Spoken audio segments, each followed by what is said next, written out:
Hey, boys and girls, we're live for Weather Report March 19th, 2021. My therapist told me not to do this. It's a bad idea, she said. But we're doing it anyway. I mean, is it a bad idea? Oh, my God. It's always a bad idea. I mean, you're venting. Go ahead. Yeah. So I think the first thing I think I should do my apology to James Tour, because I compared him with Jack Webb, and I understand some people were offended by this. So, and I actually did not mean that he was actually like Jack Webb, because there was another character that he reminded me more of. And let me just put it up here on the screen.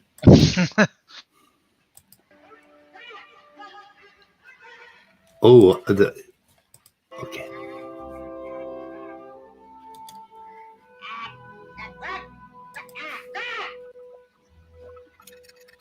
Anyway, I got to stop this. Well, sometimes this won't stop. That's amazing. Anyway, that was the character that. Oh shit! I got to mute my site. That was a character that he reminds me more of. The alien in Mars Attacks. I don't know if anybody knows. Did you guys hear that? Ack, or did I fuck it up? No, we heard the ack. Okay, yeah, because I couldn't. Ack. Or because I don't know. StreamYard and the Mac are retarded, so. Attack. Yeah, ack. Anyway, every time I watch James Tour, I see that scene from Mars Attacks. I don't know why. Or alternately, Jack Webb. You can only relate things as you see them. Yeah.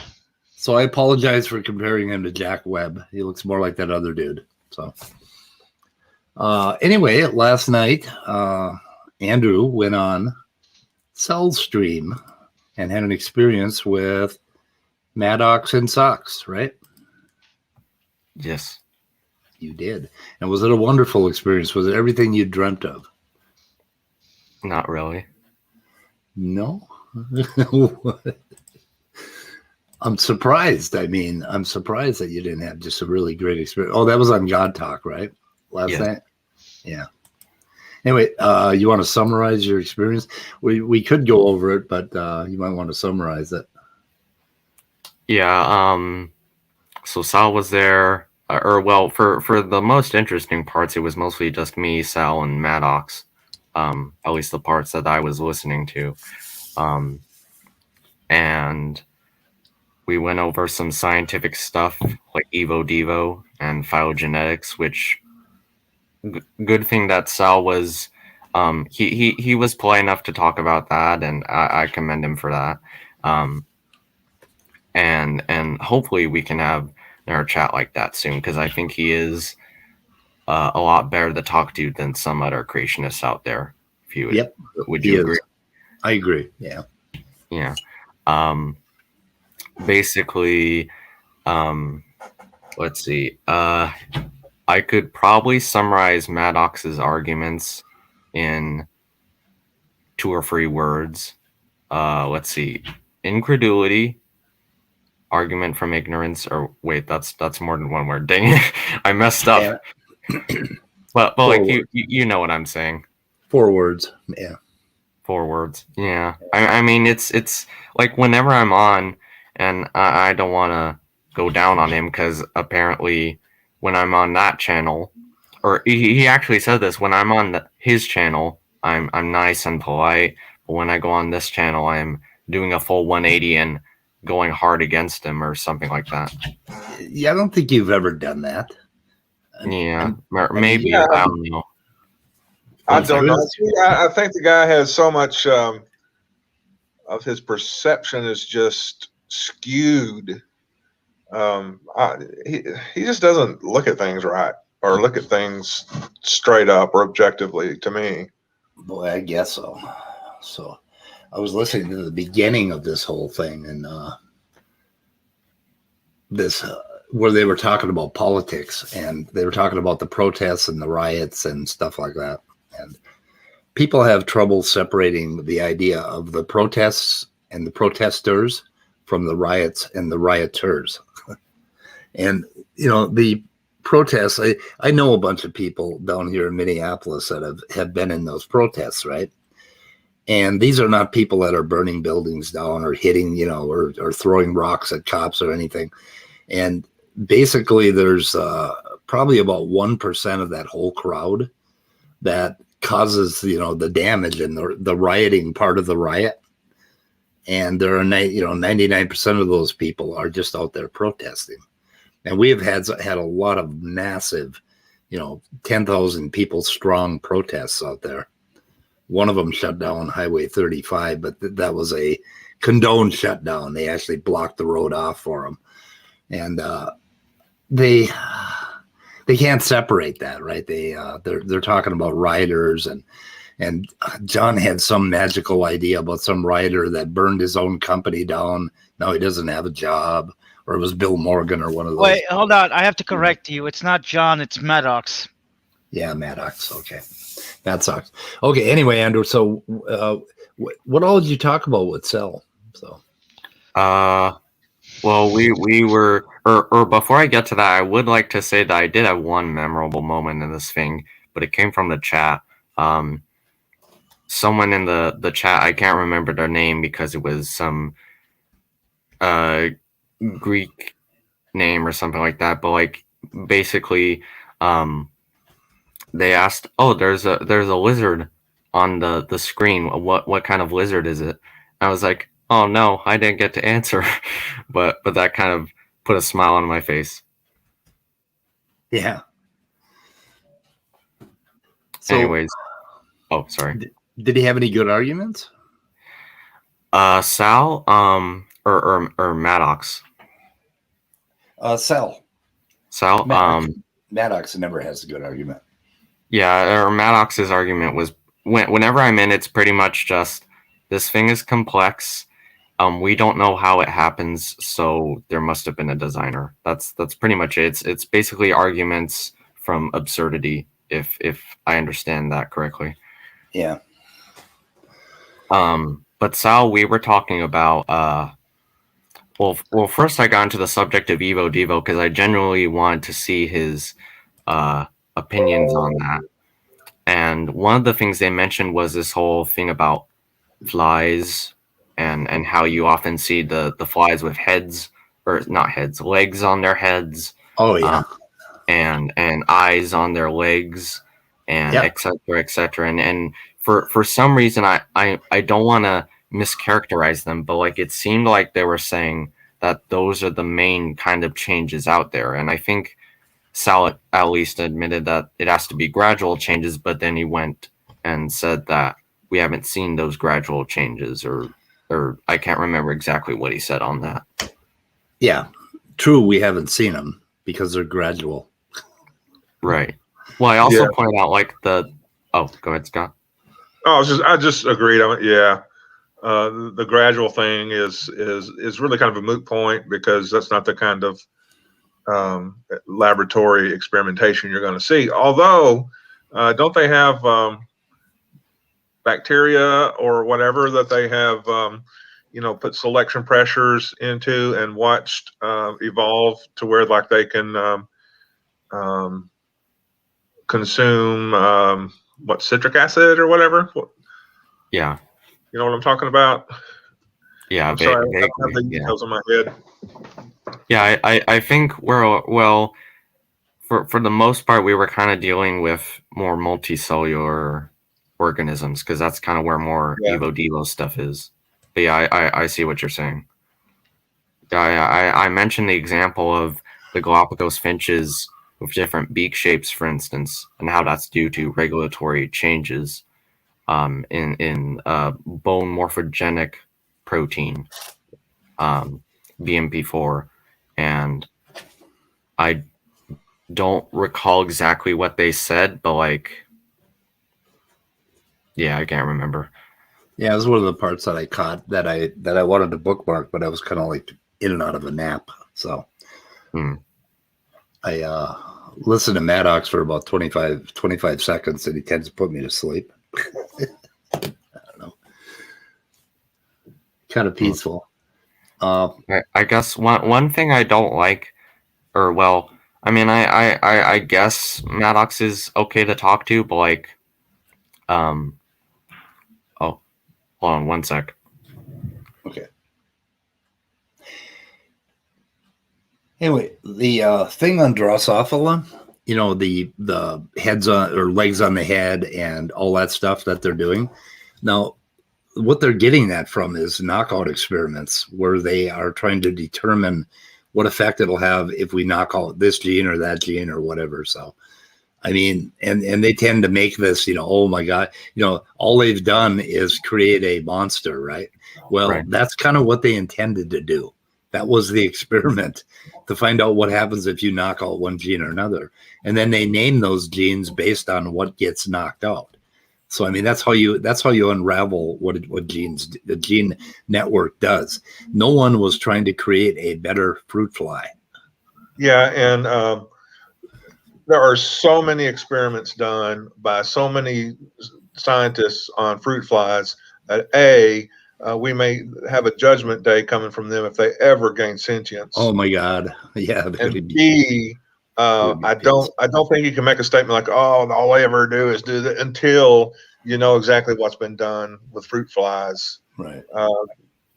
Across the board. You know, I think that's just a convenient trope that gets used whenever people talk about gradual change and things like that. So now, I guess if I had a lot of funding, I would try to do something like lengthening certain limbs or, you know, making small changes. But I think that's pretty damn hard to do. Yeah. Find the right mutation to do that. But I wonder if they've done any of that. But they've actually tried to make changes in the morphology and create a reasonable living insect, you know? That'd be worth looking around for, some experiments where they messed around with very small mutations, you know, like one or two, that sort of thing, and see what happens. Things that will change the those fields, you know, Right. Heterotrophy and heterometry. Heterometry and what is the other one? The time one. Heterochrony. Yeah.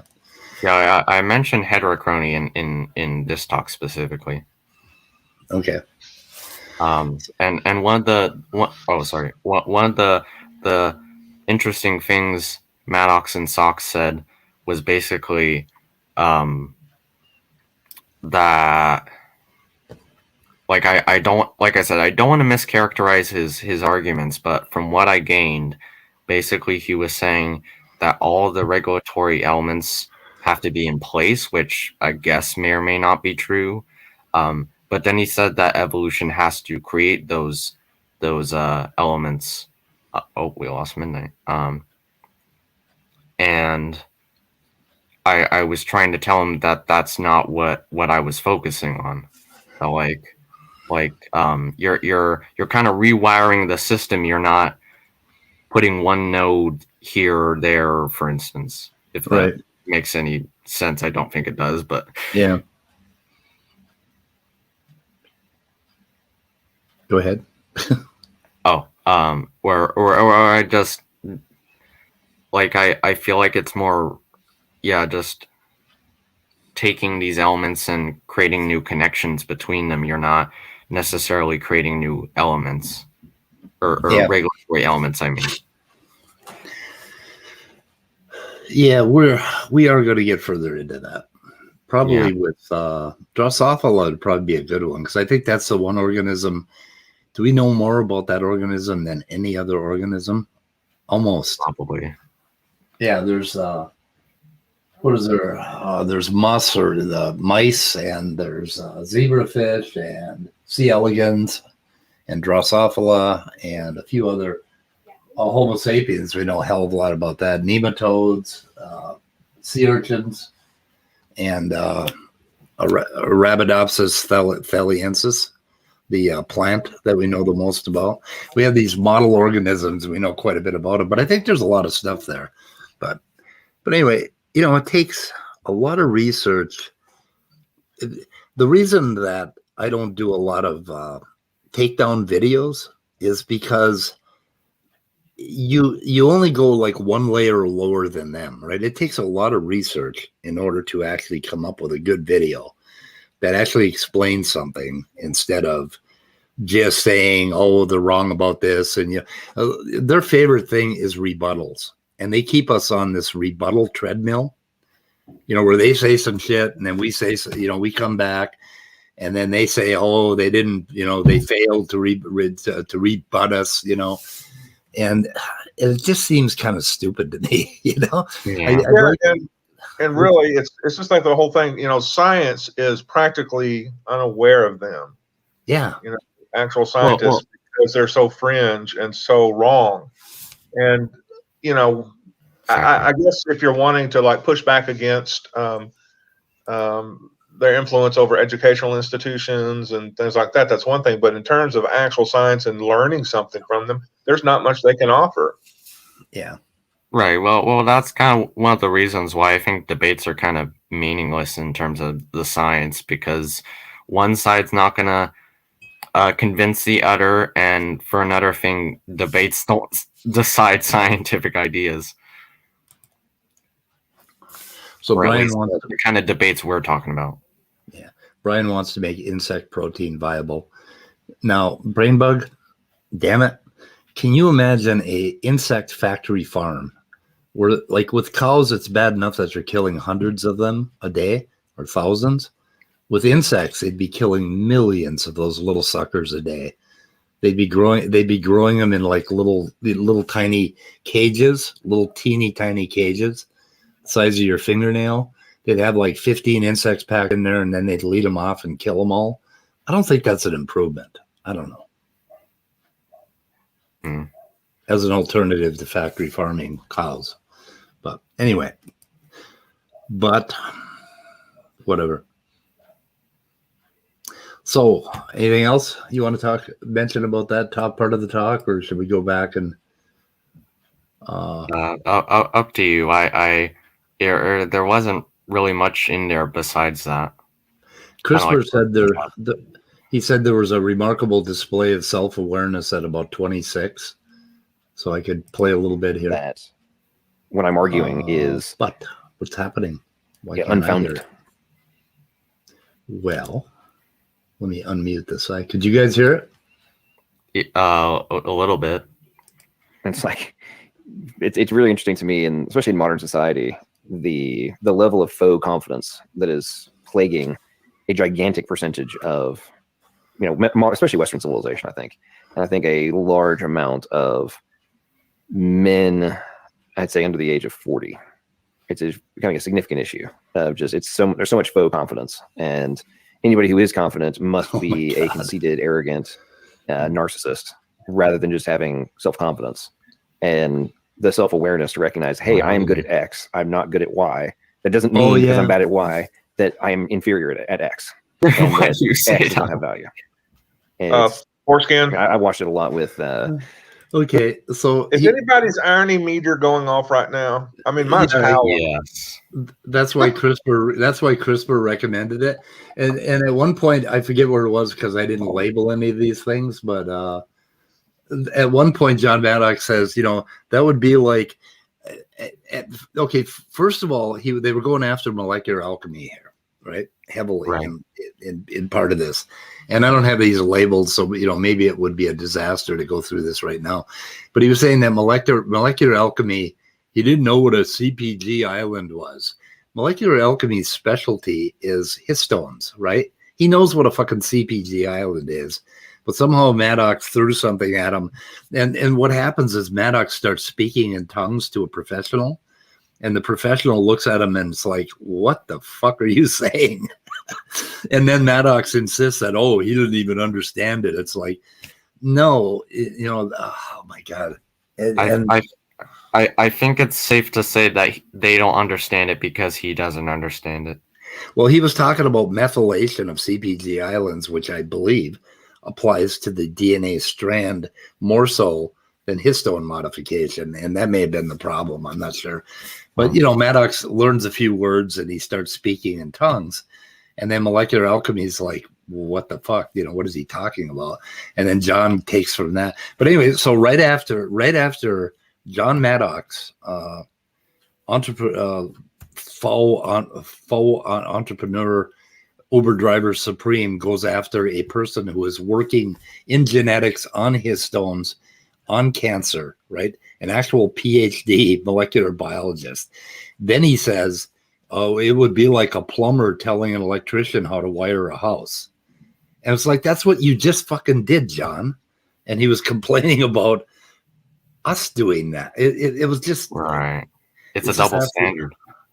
It's absolutely incredible. And so CRISPR pointed out the lack of self-awareness and the irony of listening to these guys. And they do this all the time. Cell, they'll talk about appeal to authority, right? Or to the consensus. And then they'll go ahead and appeal to James Tour and Stadler and their little group of authorities, right? Right after that.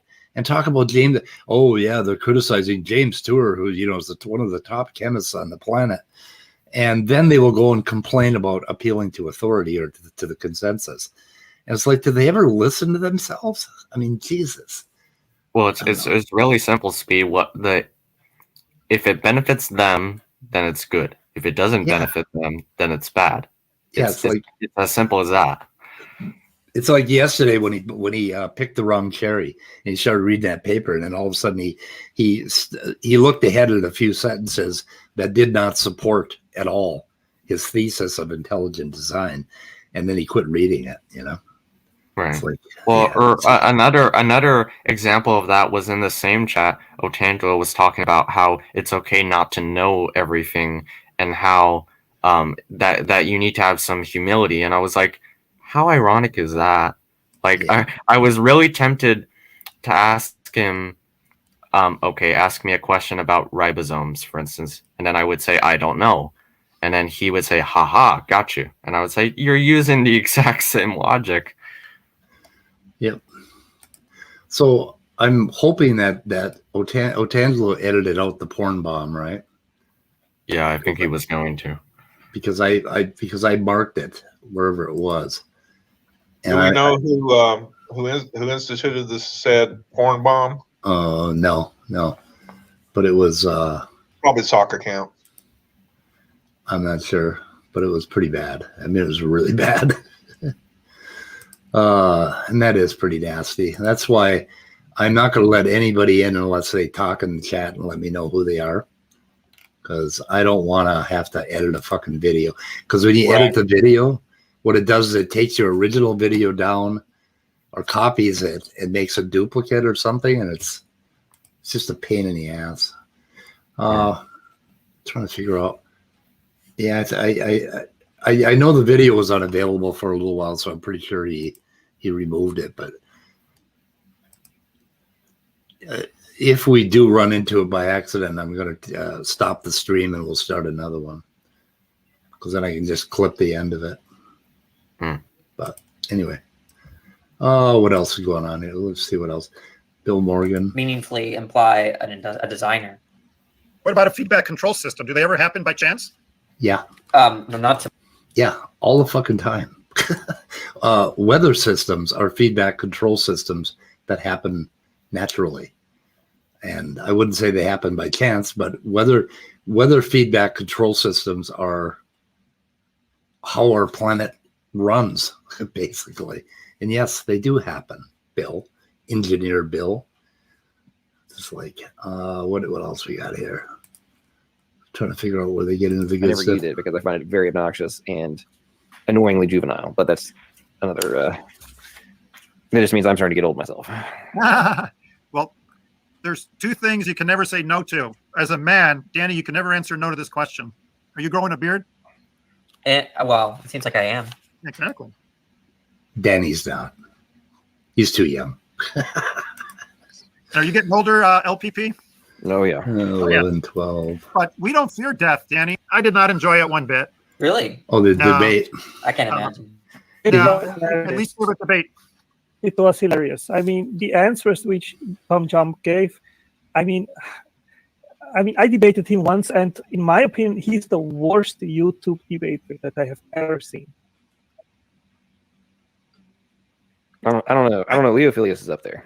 Oh, yeah, of course. He is also. Your debate with Leo on MDD was pretty. Yeah, I debated him 3 times, and Leo is another sort of guy, But both, they are so wrong in basically everything that they say. Take percentage of, especially Western civilization, I think, and I think a large amount of men, I'd say under the age of 40. It's becoming a significant issue. There's so much faux confidence, and anybody who is confident must be a conceited arrogant. What is happening here? It's called buffering. Yeah, why is it buffering? Because I'm zipping around. Perhaps it's the designer, and they don't want us to show this. Yeah, Maybe it's a creationist conspiracy of to cloud, especially Western civilization, I think. Oh, let's see, default view. Gotta go back and hit 33 and see if it'll actually play this time. I think I understand it. What do you think the root cause of these riots are? Wait, I'll okay, let here we everybody go. in the room. Go ahead. Or highlight Leo's comment. He just came in. Oh, Leo, you got... he just came in to hear them bombing him. I'm so bad at debating that Otangelo won't do it again, and Quantum Jump keeps running from a debate with me. Yep. Pretty much. Yeah, the thing about T-Jump particularly, and Leo to a great degree, is that they just don't take their shit. They like T-Jump just very, very methodically rips on them from a higher place where he doesn't have to know everything about biology and evolution and whatever, and he just shuts them down, and they hate that. And they don't get it either. Like when they talk about morality, T-Jump comes at them from a naturalistic morality, and they don't see it coming, and it hits them right in the head, and they hate it. So it's pretty interesting. Yeah. But anyway, Leo, this is... Oh, sorry. Or I was just gonna say, Leo, you are a good debater. You must know this. Yep. Okay. Let's see what they got to say about Western civilization. Yeah. Fucking mate. I just think they're all fucking stupid. They've got no intelligence. It's all just posh people going, "Oh, my mum didn't give me no money this weekend because you smashed the workplace up, you dafty." You know what I mean? Okay, Rational, what do you think the root cause of these riots are? This is fun. I don't know which ones we're talking about, so I'm just all the rights, every single riot. We're not on about the BLM. We're on about all rights, because there's been loads. There's been like gender rights, gay rights. There's been loads of rights. The American president rights. Everybody's been writing. Just bored. I believe. Yeah, I believe. Right, it's down to people. Yeah, they don't look after their own, and they're so insecure. They need a cuddle, and they don't realise how to look after each other in times of like hardship, where you help your neighbour and all that. I think everybody locks the doors, go on computer and go, "Oh, I can push a button. Oh, look at this on Instagram. We'll go out for a laugh." Who is that ranting? British B. LPP, what do you think the root cause is? Okay, this is good. A good portion of it is identity politics and I agree with that. Separation of the premise of us all being humans, and therefore having things in common. There's been a very active move to emphasize the things that supposedly we don't have in common, and therefore can be elements of dispersion and derision and separation between all of us, and removing. So we need to emphasize the things we have in common. So does that mean he's okay with cops killing black people at a much, much higher proportion than Yeah. people of other ethnicities and backgrounds. Yeah, this is the conservative idea that Yeah. there is no such thing as racism, that racism is being made up by the people who are the victims of racism. Right? Isn't that kind of the idea? Yeah, that's the thing. It's no big deal. It's not. And then there's something about taking care of your own. I don't know what that has to do with anything. Yeah. But you got a bunch of white boys trying to decide how basically minorities should feel, you know, and that's the whole Fox News thing. I mean, they push that shit every evening. That, you know, racism is something that's made up by the victims of the fucking very thing that they're complaining about, which drives me crazy. But anyway. Rational conversation, actual dialogue, and turning it into nothing but talking past each other and, shout fest that eventually result in anger and desperation and fear of, different problems that different groups are facing, not actually having any solution short of a violent outburst. Very So articulate. basically, 2 seconds. So basically, you're saying everybody's a sheep, and they just follow the leader. A sheep. Because nobody can stand up and look after themselves because they're all zombies. I'll do it. Oh, look, he's done it. I'll follow it like play schoolyard. Yeah, this guy's almost. Big Bang.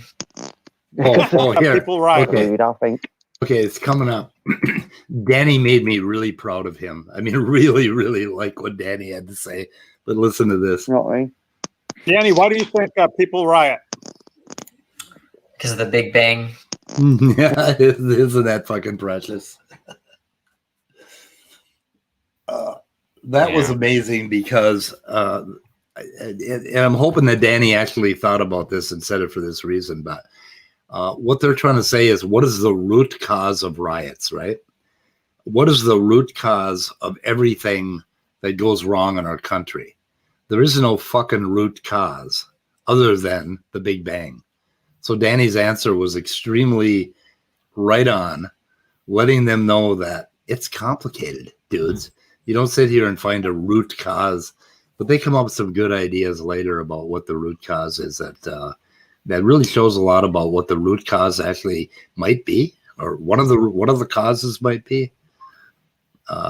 Anyway. Because it's Big Bang. No, they should bring back the dinosaurs, shouldn't they? Just eat everybody. Like the Big Bang. That's funny. Like, Well, I think there are so many different reasons why people go to the street. Oh, Tangelo actually made some sense here. But well, I'm surprised they just didn't start the Christian ones and they start saying, it's sin. Sin is a part of everything wrong. If they would just give their lives to Jesus. Oh, it's even better than that. Problems. It's even better than that, Scott. Have you not listened to this? It's even better. Oh, by the way, it's coming up. And yeah. So Tangelo said something. My theory, and I'd love you guys to critique it, is bad fathers. There you go. Well, that's misandry. That's just plain simple misandry. You can't really say that because I never had a dad growing up, but I got brought up with my mum, and my mum was hard as nails. I think it comes down to discipline. Discipline. Yeah, my dad would have whooped me if I did that, and my mum would have took a stiletto out and stuck it at me. You had a good mom. Good mom whoops you. Very, very good mom. And kids need a little bit of fear of doing what's wrong. A little bit of whooping. And when dad takes off, these kids have no fear. Oh my God. Yeah, but nowadays you can't do. So there you go, right there. When dad takes off, so that's how they're going to frame this. You do understand what he's trying to imply there, right? Yeah. Well, okay, so what is he trying to imply? Black people. Yeah, he's talking about race. Of course. Yeah. Yep. It's like I'm not slagging America, but it's like America years ago, back in the 80s, when they come up with that, I'll sue you, I'll sue this, I'll sue that. That's where it all started from. Yeah, fuck When this the guy. daughter can make money off the well-being. Would do if you got caught shoplifting. Yeah, trust me, I've been through that. You get He'd whacked with hit a you. bat. Oh yeah. The parents would support it.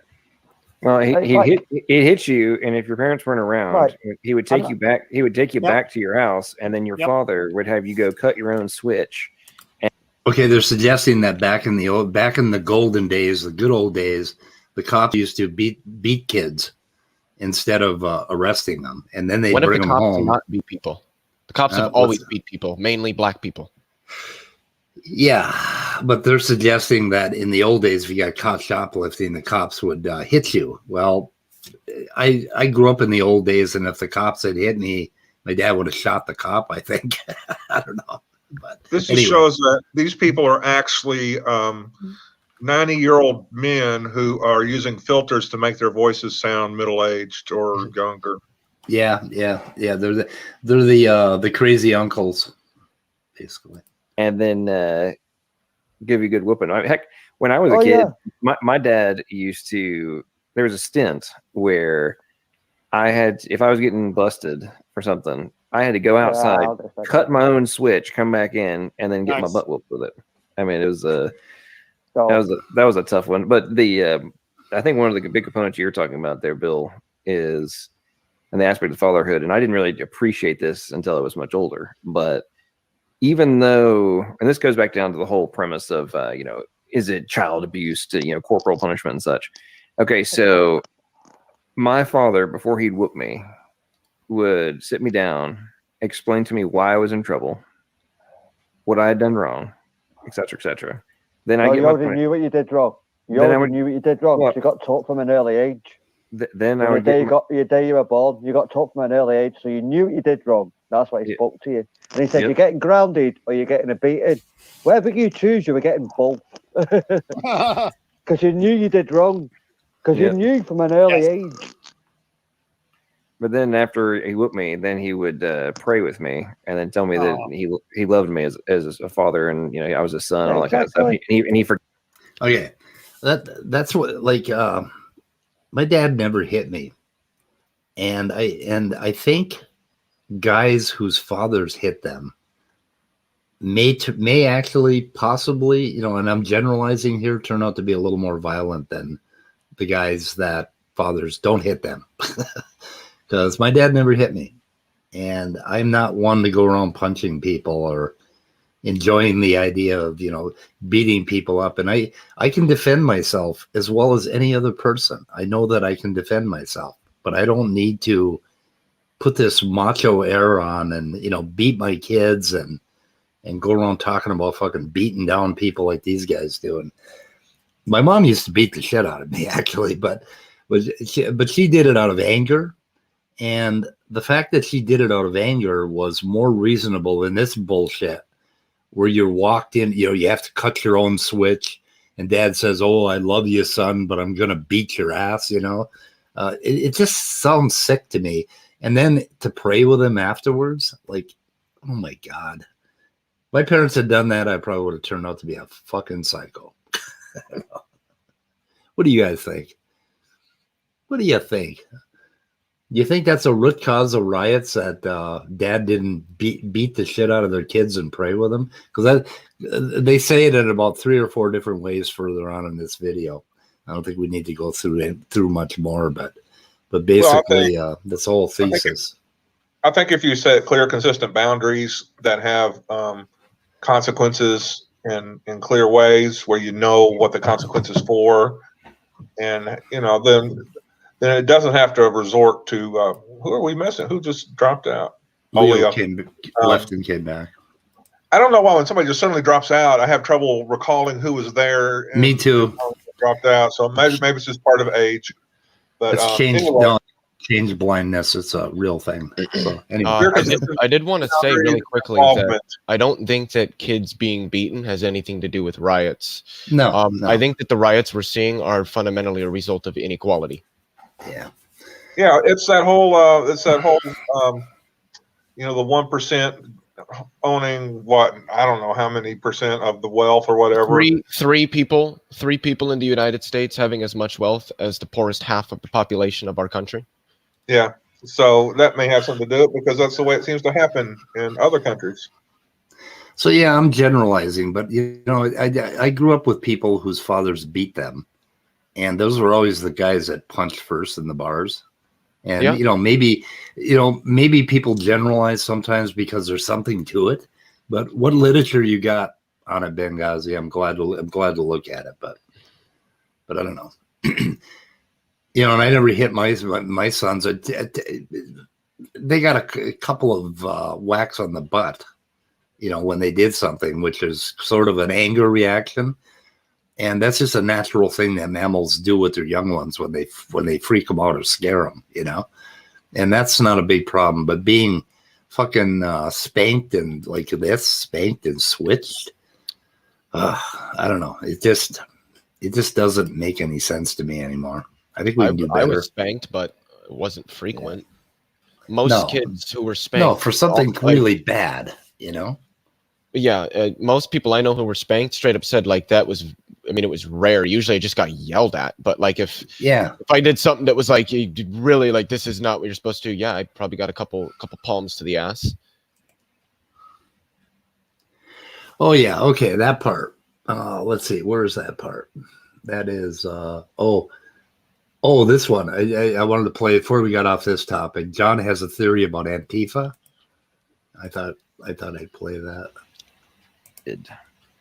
At how little most of them were. Oh. And he went to an Antifa protest or something. And I mean, and by little, I mean like very. Because I'm 6'1", so I'm not gigantic. I'm not small, but I'm not a giant either. And I walked through a group of, on more than one occasion. I walked through a group of them, and I felt like I was towering above all of them. And it really struck me, just to be honest. I mean, walking through it, I felt like I was walking through like a junior high. So apparently, that's probably because he was probably walking a bunch of like 16 and 17-year-old high school students that don't know any fucking thing about being a leftist and only talk about, oh yeah, I'm a socialist, go Daddy Marx, I'm down with it, yo, because they think it's fucking cool, but they don't understand anything about it, which is a majority of the online left today. Yeah. Which is why it's denigrated by conservatives and by more centrist liberals. Because most people who the people who are on the left that you should listen to are people like, Vosh is probably one of the I would argue one of the best leftist political commentators on the internet today. God, who is the other one that I'm thinking of? Shoe on Head's pretty good. Philosophy Tube isn't bad. I mean, there's a few that are good, but they've just like Destiny's good. I like a lot of his content, but I don't agree with a lot of what he says. But the work that he does for like leftist movements and ideology, I think is good. There's a lot out there, but people like, and I follow these people on Twitter. It's not that they're bad people. I just don't think they really understand much about what leftism as an ideology based on around Marxism and things are. People like Ryan Knight, people like Brianna Joy Gray, people like Jimmy Dore, Glenn Greenwald. These people are fucking idiots, and you shouldn't listen to anything that they say. Hassan Piker is also another really good. Kyle Kalinske, the Young Turks is pretty good. Yeah, there's a lot of good leftist programs out there and people. I think left is pretty much about tolerance. You know, about staying the fuck out of other people's business.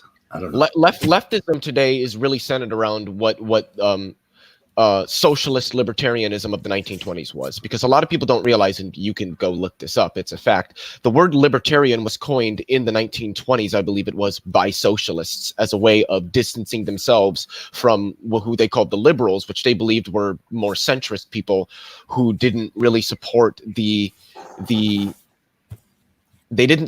they weren't very working class oriented, labor oriented, tolerance oriented like these socialists were. So they invented the word libertarian, which the root word of that would be liber, which it comes from Latin, which means to set free or to make open, you know, liberal, liberate, libertarian, liberty. Yeah. That's so like libertarianism as it's understood, like the Gary Johnson, fucking Ron Johnson style libertarianism that we see in the United States. That's not libertarianism. That's what I call soft conservatism. or there's ANCAPs, anarcho-capitalism, because that's what a lot of them are. Basically, conservatism is something that I subscribe to most of my life, and I still do. But what it means to me is sticking with the Constitution and staying the hell out of people's homes, out of their bedrooms, out of their wombs, letting people, basically freedom and the autonomy of each of us as individuals against the government. The government cannot smash into your goddamn house because they think you have some marijuana. That's a violation of what I consider conservative. Well, So I think it's what, but it's gotten to take on a new meaning. Well, the ideology that you defined, I would argue, has never been what conservatism is. That's what libertarianism is. Actually, you probably didn't. You probably didn't grow up in the 50s and 60s. I didn't need to. Conservatism in the 50s and 60s was worse than conservatism is today. Conservatism, especially in the United States, has always been white nationalist, white supremacist. Why do you think organizations like the Ku Klux Klan, bullshit. the Proud Boys, all of these? No, Hold on. Are you telling me the Ku Klux Klan has ever been leftist? No, well, they're right. Okay, the Republican Party was never fucking Ku Klux Klan, not in the 50s and 60s. I haven't mentioned the Republican Party. Okay, those were the conservatives. Yeah, I'm not talking about parties. I'm talking about actual political ideologies. The parties don't. You're talking about what happened since 1970. Well, no, I'm talking about 1980 as it's existed throughout the entirety of the United States. Conservatism was never married to fundamentalist religion. Yes, it was. Yes, not it is. before. It has been. Yes, it has. Yeah. You can go look at the history on this. I have it. Yes, conservatism in the United States. We can. Different countries are different discussions, but in the United States, conservatism has always been highly traditionalist, highly fundamentalist religion. It's very authoritarian. These are things that have always, what you described just wasn't conservatism. It was libertarian. Yeah, send me some articles on it. I'll take a look. But that isn't the conservative that I grew up with, okay? In small town Minnesota, that was not the conservative party. That was not the Republican Party. It had nothing to do with fucking racist, with fucking... Yeah, assholes. Because you're right. You didn't see the problems of race. Well, we didn't have. Well, if you had grown up black in the same rural community, you would have an entirely different view on what small town conservatism is. As somebody who is not white and grew up in the modern age, even in small rural Iowa, yeah, I can tell you what conservatism is. If you're not a part of the in group, if you're not one of these, Baptists or Catholics or Lutherans that goes to church and you work hard and you believe the same things that they do, you're part of the out group and they don't like you. I know white people that I grew up with around here that were drastically more intelligent than most of the other conservatives, and so we're cast out by them because conservatism has always been highly traditionalist, highly fundamentally religious, anti-intellectual. That is what American conservatism has always been. I'll have to look it up. Anyway. Most people who have described themselves as conservative were not conservative. They were classically liberal or libertarian. Yeah, it's more like libertarian is what I'm talking about. Yeah. That's what you're talking about. That the government should stick to what its roles are as outlined by the Constitution, and shouldn't have the ability to infringe on the individual liberties and freedoms that we live under. Conservatives don't believe that. Why do you think they want to ban abortion, ban gay marriage, ban transgenders from using certain bathrooms, ban them from playing? If anything they don't like, well, let's just ban it. That's not libertarian. That's conservatism. That is what conservatism is. That is what it has always been. Okay, so we're going to go try to find this James Tour part. Because neither is James Tour. Well, and I think... well, let's be real. There's a reason that wannabe Dave has not responded. And hey, who knows? Maybe he will. But well, he went to Aaron Ross' channel, and of course, I asked in the side chat several times, Dr. Dave, James Tour made an invitation to have a conversation with you, and they didn't even ask him if he was up to a conversation with James Tour. So on this, you see how far their honesty goes. Yeah, it's... They love to pick on Dave. So I know I heard Pudding a couple times say that he wasn't able to, like, he just couldn't take it. He would start watching the James Tour lecture and just couldn't take it anymore. So yeah, and all I heard is ack.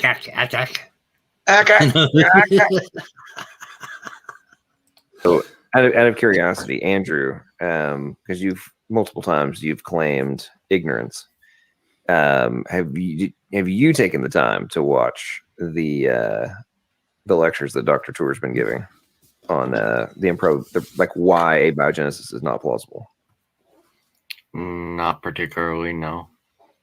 Okay, so you are aware of them, right? I learned about them recently, yeah. Well, I mean, they've only been going on for a month. And you know what? That's. I just wanted to say, John. Even Dr. Dan admitted he didn't watch. He said, "I knew about Dr. Tour. I read his stuff. Didn't bother watching." Wait, so of course you did. Well, and I doubt that Danny. You're talking about Danny Boy, right? Orskin. Dr. Danny Boy. Cardinal, yeah. Yeah. Okay, so the point that Dr. Dan was making, at least as I understood what he said, is that the information that's being disseminated by Dr. Tour in his lecture series that he's doing isn't new. It's the same old oft-refuted arguments that have been given against abiogenesis. So anybody who knows his work, who's already familiar with it, doesn't want to relearn it again. That's why a lot of people who are actual professionals in the field are just brushing this off. It's not because they're scared of the truth. It's because they're tired of hearing the same old, already refuted talking points that have been thrown at abiogenesis since the 70s, if not earlier.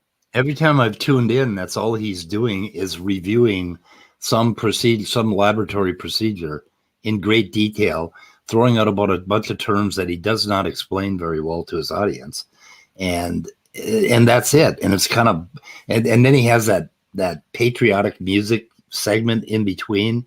And then it's him looking angry, and it's like it doesn't appeal to me. I like Professor Dave better. I'm sorry, but I did also want to say I won't watch his series simply because Dr. Tour, while he is a respected academic scholar, is in no way a relevant expert in fields related to abiogenesis. Abiogenesis, right? He's not a biochemist. He's not a molecular biologist. He's not a biophysicist. He's not an origins of life researcher. He's an inorganic chemist and a nano engineer. Yeah. And if you think that you saw Jesus in your bedroom, then I'm not going to listen to too much of what you had to say. I'm sorry. Yeah, true. Exactly, Leo. Okay. Unskin? Yeah. I guarantee you Danny Boy has not read any of the rebuttal papers that Dr. Tour has published over the last 4 or 5 years. Because a lot of the stuff that Dr. Tour has, it's like, everybody wonder what the hell is the audio out of sync with the video on this thing? It is. I wonder if that's because he edited just the video. How Dr. Tour was able to put together a lot of this comprehensive information, responses in a very relatively short period of time. Especially with all the stuff he's got going on in his life. Well, he's been writing rebuttals for this stuff, I think, since 2016. Have you seen rebuttal papers by Tour on abiogenesis? No, but I can do a quick scholarly search. Yeah, try to find it. Because I wasn't aware that he'd actually written papers on it. I know he's gone, that he's constantly blathering it's in my about search history, so I've looked for this before, and I can't remember if I ever found anything. Okay, well, Maddox thinks there are some, so we should look. Yeah, I'm not saying that there aren't, because I wouldn't be surprised if he's got work published in this area. Yeah, there's more here. They're freely available on the internet if you go read them. Now, his lectures were more comprehensive and even deeper, than what he actually put in some of the papers. But it's like a lot of the concepts he'd already been aggregating and putting together like formal rebuttals to some of these like standard talking points. And it's like, did you guys not take the time to go and read this stuff? Like, if we're gonna sit here and talk mad trash, it's like wannabe Dave. We all know he didn't actually do any research, because if he had, number one, he wouldn't have been reading talking points out of. Anyway, if Tour has done this, I'm really excited about that, because then I can read what Tour has to say without listening to him. I just searched James Tour abiogenesis on Google Scholar, and I haven't found anything that's authored by him or co-authored by him. But again, that doesn't mean that they don't exist. Oh, maybe he's talking about articles that he did for AIG and stuff like that. Maybe he's done some blogs or something. They're not Looks like actual papers. Jorge has joined us. How you Hi, doing, Jorge. Jorge? Hello. Jorge, did you see my rock yesterday under the microscope? No, I wasn't aware. Ah, What have you been doing, man? You're slacking. I'm working way too much. I was trying to tempt you into the stream by showing you a picture of a rock under a microscope. And Tuesdays and Thursdays, I'm teaching lectures at the college until 7, 8 at night. So, okay. Yeah, I'm only really able to get on here on Fridays and Saturdays. So really quickly, I wanted to address a couple of things that Otangelo said in the chat. I've never once told anybody to listen to Professor Dave. Anybody who does should cross-reference the information they're getting with relevant experts.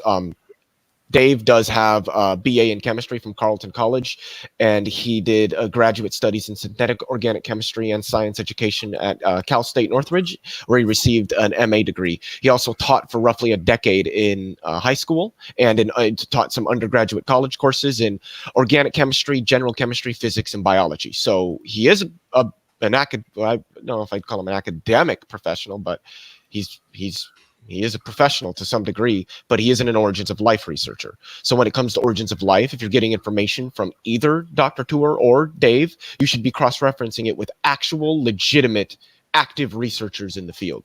Also, Otangelo, who here has attacked Dr. Tour? Nobody's attacked him. Nobody has attacked his character. Me. Always maybe somebody. I didn't. All I said He does attack characters. That's assumed. Yeah, that's what I do. I don't know if saying that Tour looks like a state trooper or Jack Webb is attacking, then maybe or the aliens on Mars Attacks, which is my latest. That might be an attack, but it's a cute little attack. He does look like that alien, I swear. There's a family resemblance there. And you're only calling it as you see it. Your impression. Yeah, this is just my opinion, guys. You know, I mean, this channel is a kind of a theater for my opinion, so you have to understand that. Just my opinion. Oh, it's not confirmed that he's a alien from Mars. It's not confirmed. You're saying? Nope, not confirmed. I can't back it up. Yeah. Anyway, hey Leo, can I ask you a question? Yeah. Go ahead. All right. Since you're probably more familiar with all these logical fallacies than I am, is saying someone is not qualified or not as qualified to speak on the topic an ad hominem? No. An ad hominem, an argumentum ad hominem is made when somebody attacks the character of somebody, makes personal insults to them rather than addressing the argument they presented.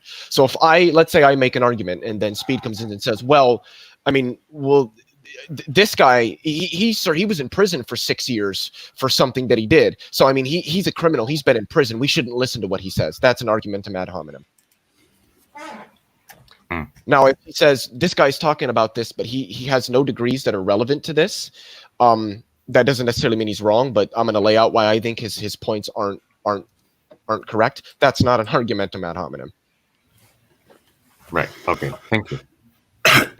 Okay, let's see what else we got. You know, newspaper articles or the news stories on abiogenesis versus the actual substance. And B, he would have known that Dr. Tour already written responses with absolutely zero reference to religion in any way, shape, form, or fashion. So, and he clearly didn't. He clearly was unaware of that. Now, correct me if I'm wrong, but James Tour's whole thing is going after the news stories and pop culture. He's not going after the abiogenesis, the abio research. The thing with Dr. Tour, and I think this is one of the reasons why he's been so keen on distancing himself from a lot of the creationist organizations and creationist rhetoric that's out there, is because the thing is, he said on numerous occasions that while he is sympathetic personally to intelligent design arguments, he can't test for them, so they don't really have any worth to him. He says, I'm sympathetic to him, I understand him, but I can't test them, so they don't have any worth to me. His problem, and he said this, is not so much that abiogenesis is this stupid idea that nobody understands and we should stop pursuing it. It's that the media and science popularizers talk about it as if it's this thing that's been solved and we don't need to worry about it anymore, while completely glossing over all of the legitimized or legitimate problems that the field has and that are acknowledged by the professionals. And so what James Tour is trying to do is just really be a science communicator. Say, hey, look, we don't listen to the media. We don't really have this figured out yet. There are still major hurdles that we have to overcome. There are still major problems that we have to address, and we're struggling to do it. That's all he's saying. He's not making intelligent design arguments. He's simply stating, look, the science isn't settled on this yet. We've still got problems. We've got a hurdle before we really start getting some answers. So people need to stop talking about this as if it's not a problem anymore, because it still is. That's really the crux of what he's doing, as I understand it anyway. Well, that seems a lot more honest. Yeah. Otangelo hit my dislike button again. Now he's claiming he didn't do it. So Otangelo, hit the like button if it wasn't you that hit the dislike button. But do it right now, so I can see it. Nope, I'm not seeing anything. Anyway, you don't get a wrench for another week. You in the corner. You hit the dislike button. That's what happens. Sorry. Okay.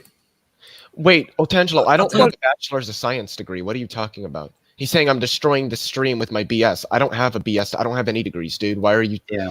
I mean, I appreciate the compliment, but I don't have a science degree. I know it sounds kind like of I do, smooth. but I That was don't. kind of smooth. I'll give you that. Yeah.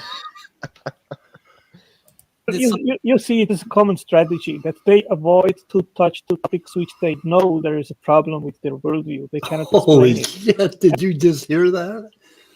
Oh my God, the irony. With world views. I mean,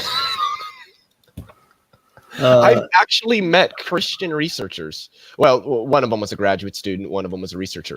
And they both think that life formed and evolved naturally, completely naturally. And they're both devout Christians.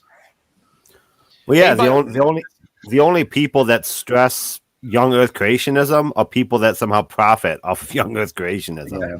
You know, you can be a Christian, believe in Jesus, and still think the Earth is, XYZ millions of years old. So, The abiogenesis, you don't have to be a Christian to think that life didn't come naturally, and you don't have to be an atheist to think that it did. This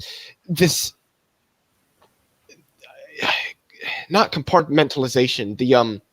I can't think of the word for it, where they're dividing people along group. That's sort of this black and white that, well, if you think that abiogenesis happened, you're an atheist, you're a naturalist, you're a secularist, you're all these things. If you think that it may not have happened naturally. I've met people who say that they don't think that life got started just purely naturally. Technically it would be natural, but they think that life was seeded on this planet by extraterrestrial intelligence. Yeah. I don't agree with that, but that's still more plausible than God did it. I mean, I have met Christians that believe that God basically created the universe such that it would create life in humans. Exactly. Which, I mean, if you're gonna simultaneously argue that the universe is finely tuned for life, I would think that one who makes that argument would say, well, yeah, of course life could appear naturally. It probably does all over the place. I mean, the universe is fine tuned for life. God made it that way. Of course life developed naturally. But that's not what they say. I wonder why. Yeah. Okay, we just got a few minutes left. I'm going to take this down. And you see that all the time. And that demonstrates that they are biased. Go ahead, Tom. I'm sorry, my I just wanted irony to say meter it's is been once rewarding again howling. Yeah. There's a lot of iron in that knee. A lot of iron in that knee. Yeah. Channel. I'm glad that I've done the after shows, and I've gotten to meet some people that are obviously have a very scholarly bent. We tend to attract and hang around people that are like us. Someone gave this fabulous comment, and I was talking about many times I've been saying the problem is getting the right parts in the right orientation. Just like when you're trying to assemble something, a car, or even. Yeah, fuck this. Anyway, I'm done with these guys. What do you think? Yeah, I don't need to hear anymore. Yeah. There is more, but it's just nothing but hot air. I'm sorry. Go ahead. No, go ahead. Go ahead. I was just going to say, when are we going to do a geology themed report? I want to get Orgay in here, and maybe who's the one that Dapper Dino and Gutsit Gibbon and Jackson Wheat. Colton. Yeah, maybe try to drag Colton in here and do some PhD Tony, I think, is also a geoscientist of some sort, I believe. But the question, I think the greater question, I think the greater question is, why do these creationists rarely ever talk geology? And if they do, it's so specified that it's almost vague. Like those talk like specifically about maybe the Grand Canyon or radioactive decay or something, but they don't talk about geology as a field and how it points to design or anything like that, like they do with biology and chemistry and physics and everything else. And I'm really curious why that is. Well, they actually don't talk physics all that much. It's mainly just biology and evolutionary biology and origins of life is really the only place they come from when they make their arguments. Yeah, they never go over something like the Oregon and Washington or the Mid-Atlantic Ridge or any of those things where you can just see time happening. Yeah, also you should highlight Otangelo's most recent comment. I'll give you my 2 cents on why they don't talk about geology that much. I think it's because geology has a very real world direct connection with our day-to-day lives and resource gathering, right? Geology is used literally every day for all the steels and all the minerals and all these other things. Exactly. And no exploration geologist uses the Noah's Bible at all. Noah's Ark, the flood, it's not used. So you can make these esoteric conversations about biology because it's not obvious how it's used, right? Medicine's very weird. Digging a hole in the ground is easy. Exactly. Yeah. But just, that makes a lot of sense that they don't talk about geology a lot because that's an area where it would be significantly more difficult for them to not reason, because it's not really good reasoning, but for them to try to get to the conclusions they want utilizing that field, because that field is harder in those terms because it doesn't really point to the conclusions that they want, and it's harder for them to spin it to do that. But also, I want to point out for Ortangelo, I don't know how many times I have to tell you, I'm not a materialist, my guy. Please stop straw manning my positions. Neither am I. So, Orge, yesterday I was talking about the Yellowstone hotspot and how there's, evidence of the continent drifting over it. And I was wondering how they explained that in terms of Noah's flood and the rapid continental drift. Basically, that there are these remnants of volcanoes, that are highly eroded as you go across. And I'm just wondering how they explain that. All those volcanoes happen within a year or whatever. Yeah. And then the Cascade Mountains, which are peppered with ghost volcanoes, which are eroded volcanoes with just remains of the granite magma chamber. If those wore down, why didn't the other mountains, which are made of the same exact thing, wear down? Right. Wear down. Yeah, I don't know. It'd be interesting to hear what they have to say about some real geology. Well, there's a reason they always talk about Grand Canyon, and that's because that's literally the only topic they have. You always have to go back to Grand Canyon because that's the only, and what are those Paluxy River valleys, the human dinosaur footprint, those are the only 2 places in the geologic creationist universe. There are no rocks anywhere else besides the Grand Canyon and Paluxy. And there's clams up in the Mount Everest. Oh, and those clams, yes, those individual clams. Those are the 3 things that make up creationist geology. It'd be fun to have a detailed. Well, Colton had a debate with somebody on geology a long time ago on Stanley's channel, and I think he really kicked. It was Nephilim, wasn't it? I don't know. And he just kicked his ass, and it was pretty cool. That was a pretty good debate. Something I was actually thinking about last night. I'd like to ask creation geologist is I'm wondering how a layer of metamorphic rock can be above a layer of, let's say, sedimentary rock, or right next to a layer of non-metamorphic rock. Right.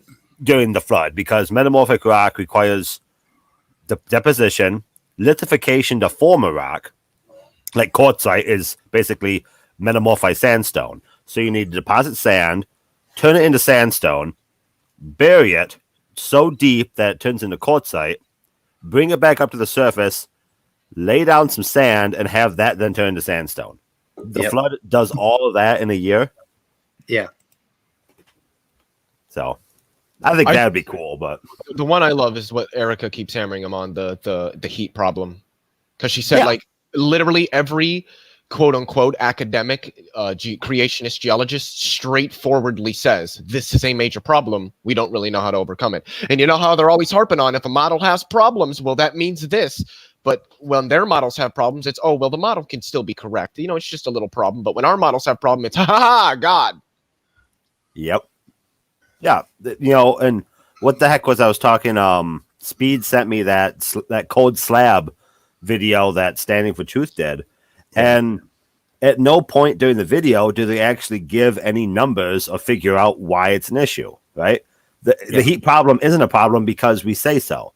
It's not we've done this calculation and we figured out the amount of heat made and the amount of heat enters the water. We haven't done the calculation. It's just not a problem because Jesus. Mm-hmm. Yep.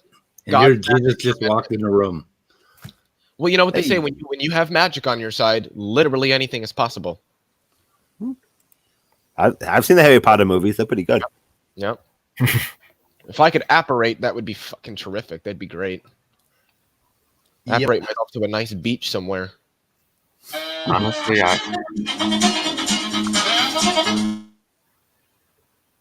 Speaking of that, I wonder how Randolph is doing with his construction project today. Oh, yeah. I'm surprised he hasn't stopped in yet. I'm surprised he's been attacked by a polar bear. What do you guys have against polar bears? Nothing. Nothing. In fact, I want to see it. I want to see Randolph wrestle a polar bear. Wait, hold on here. Speed, you subscribe to scientism? I do. I think everybody should go out right now and hug a polar bear. You think that scientific methodologies can explain literally everything? Yes, I fucking do. So how do they explain things like morality? I've talked at length about it. Where you start, how you construct a scientific explanation for morality, and everything yields to science once you understand neuroscience. Logic, science. Yes. I mean, how do I explain logic in terms of science? Given that logic is foundational to science itself, as is mathematics, how could I take science and apply it back to the things that it requires to work? How can you? Math or science requires logic and math flow out of the structure of the universe, and that is science. We know the structure of the universe. That humans use. Math and logic come out of physics. Well, they don't. Physics uses math and logic. Scientism states that scientific methodologies can be utilized to explain everything, that everything can be explained purely in scientific terms. I just don't think that's true. Very few philosophers and just as few scientists hold the science. Right, because the rest of them are, it's just not feasible. It's hard. I won't judge them. Like logical positivism. How do you scientifically demonstrate the truth of the claim that everything can be demonstrated only through science? Why in the fuck would you come up with that twisty logic in the first place? Well, that's not. It's a legitimate question. That's just a misapplication of philosophy. Well, no, it's not. This is one of the issues. This bullshit about uncertainty and solipsism. This is. I mean, these are philosophy language games that don't belong in the discussion. No, science they're can not. explain everything, except that it doesn't. It actually doesn't. It does not explain anything in mathematics or logic. It doesn't right now. In epistemology or ontology, it doesn't have much of a place in ethics. No, science does not explain everything. Well, in a rare moment of brightness, I actually agree with Leo. Okay, prove in principle, Leo, that science can't explain everything about you and your life. Prove in principle that it can. Because science doesn't have access. Because science doesn't have access to all of that information. Science cannot explain what it does not have access to. Which again is another major shortcoming that scientism has, and has been pointed out by some of the most respected philosophers of science in history. Leo. Yeah, they're idiots. When you say doesn't have access to, is that in the present time or is that for the preponderance of time that science will exist? I would lead more towards the latter, but So I can't definitively that either one is the case. So your argument is that there are things science can't know, right? Yes. Okay. And your rationale for that is what again? Say it again, please. The fact that there are things that we don't utilize science to explain because science just either A, doesn't have access to it, or B... Well, you're starting to get circular there. So what is something science we don't use science to explain? Logic, mathematics, epistemology, most areas of ethics. How, so this is why what these do are we use then? philosophy. Well, logic and mathematics themselves are systems. They're just... They don't use science to understand them. Things like epistemology, ethics, ontology, things of that nature, we utilize philosophy. We don't utilize science. You don't consider philosophy a form of science? No, I consider science a form of philosophy. May I interject and ask that we do a little exercise real quick? Which one? And I don't mean push-ups or anything. Aw. I've always been unclear on this, and I know I've asked the question once or twice before, but for some reason it's not sticking. Besides science, what are some other ways of knowing that to you are legitimate? Because I know some groups mathematics, believe in revelation. Well, if we're talking about insight, if we're talking about the bare bones, either coherentism or foundationalism. Okay, define those isms, because those are just epistemological frameworks. They're not really like methodologies the same way that science is. They're a framework for understanding methodologies like science. Well, the framework's particularly for understanding truth, right? I mean, it deals with, like when you say it's true that two electrons, when they come together, repel each other, there's aspects in which that work can be understood, either in the coherency or within the foundation of what it means for two electrical charges to exist and interact. Yeah, but right? I wouldn't argue that So, like epistemological theories of knowledge or truth are ways that we know things. I would argue that they're frameworks for how we consider what we know and how we know it. But then we utilize other tools, science being one of them, but we also utilize logic and math, and we don't need to even touch on science using those.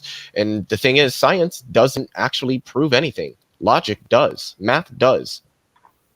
Well, a sound epistemological framework is based on science, philosophy, and theology. And we do not have access to ultimate reality. We do not know what exists or does not exist beyond the physical universe. I don't know what ultimate reality means in this sense, unless you're appealing. Ultimate reality means that we don't have access to what exists or does not exist beyond the physical universe. All we can do is examine the physical world, and then there is a philosophical circle around science, and we can use philosophy to draw reasonable and sound conclusions based on the evidence that we have at hand. We cannot come to ultimate truth based on scientific investigation. So, Angelo, can I butt in real quick, ID? Sure.